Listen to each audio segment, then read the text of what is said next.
Bonjour.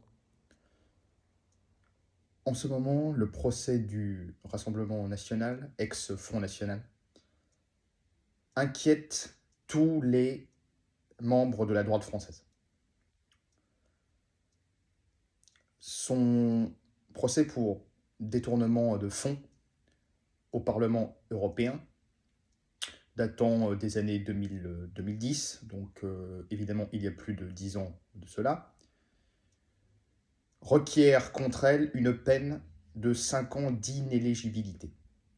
Autrement dit, Marine Le Pen, favorite pour l'élection présidentielle de 2027, pourrait être empêchée de se présenter une quatrième fois afin de battre le fameux candidat du bloc central qui, à chaque fois, remporte ce tour et cette élection reine qui est la présidentielle grâce au front antifasciste et qui marche encore extrêmement bien chez des personnes qui ont soit des esprits faibles ou soit une idéologie absolument partisane et faussée.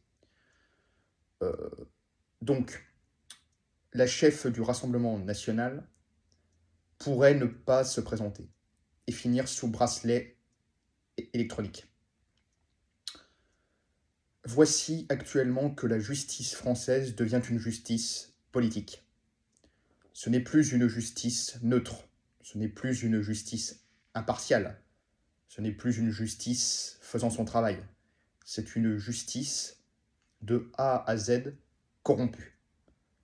Corrompue et qui se moque du principe même de la justice, c'est-à-dire qu'en fait, ils ne rendent leur justice qu'en fonction de leur idéologie, et qui est extrêmement souvent orientée à gauche, voire même à l'extrême gauche, comme le syndicat de la magistrature, qui ne cesse de dicter sa propre loi à tous les magistrats et qui ont une influence considérable sur le ministère de la Justice en France.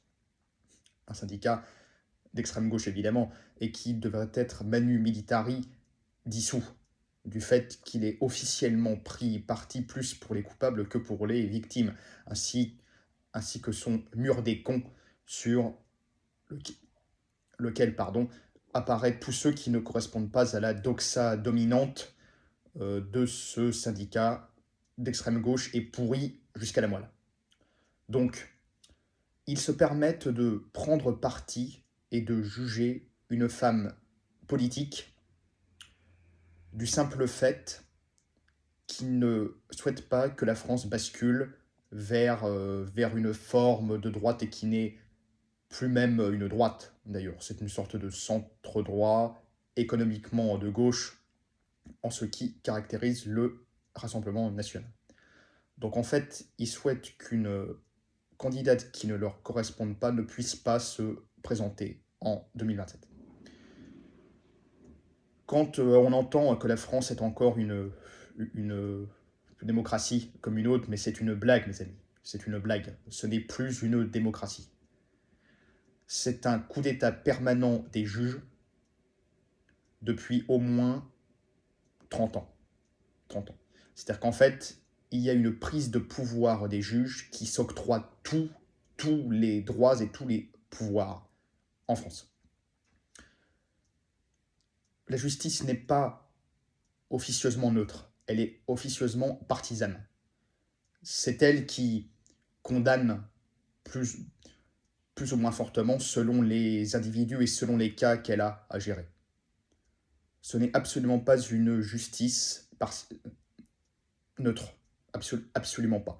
C'est absolument une justice corrompue et qui agit en fonction d'intérêts étrangers et de leur idéologie gauchiste, gauchiste ou alors antinationale. Autrement dit, ils veulent à tout prix et une bonne fois pour toutes faire taire Marine Le Pen, qui les a toujours dérangés, de par, premièrement, son nom qui a été extrêmement diabolisé depuis 50 ans et d'une façon absolument folle,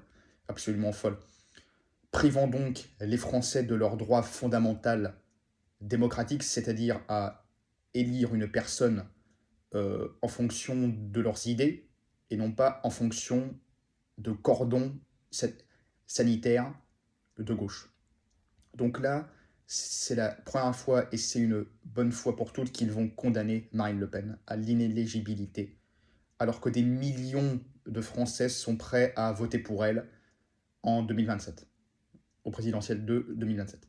C'est absolument une honte, et cela prouve la partialité de notre justice. Ils avaient tenté maintes choses, interdire son parti, la faire taire, censurer, censurer son groupe à l'Assemblée, euh, euh, condamner son père à, à des peines, etc.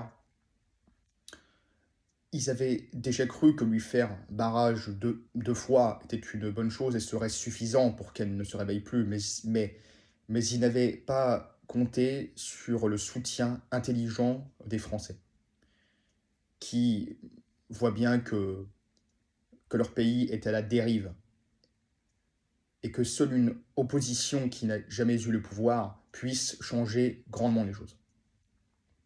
Autrement dit, ils ont peur. Ils ont peur de tout changement illibéral, comme ils disent. C'est-à-dire qu'ils ont peur que le peuple, et que le vrai peuple, décide par lui-même. Autrement dit, nous sommes officiellement, avec ce procès de Marine Le Pen, entrés en dictature, mes chers amis. C'est une dictature judiciaire. C'est une dictature judiciaire. Donc en fait, c'est... Et, et nous, Français de droite, ou même d'ailleurs qui ne sommes pas favorables comment dirais-je, à elle, mais qui ont une idée nuancée de son programme, nous sommes obligés, médusés, d'assister à ce spectacle et à ce procès partial et partisan. Autrement dit, il faut absolument renverser la table. C'est-à-dire qu'en fait, il faut que la France redevienne une démocratie. Et là, nous sommes entrés officiellement en dictature. Ils avaient voulu faire taire Marine Le Pen par des barrages dits républicains, alors qu'ils ne savaient pas que la République, à la base, est constituée et constitutionnellement démocratique. Mais sauf que là, en fait, ce sont eux qui sont les anti-républicains, comme ils disent. Ils ont eu beau faire un front républicain, eh bien le Front National, lui, fera un front de la démocratie. Car c'est le seul actuellement qui ait le moindre respect de la Constitution et de la démocratie en France. Voilà, voilà où nous en sommes. Et nous sommes face à des élites corrompues qui nous imposent cela. Mais quelle horrible décadence. Bon, souhaitons que cette dame puisse quand même préserver son honneur en ne finissant pas avec un pauvre bracelet euh, à la cheville chez elle, comme un rat. Vive la France!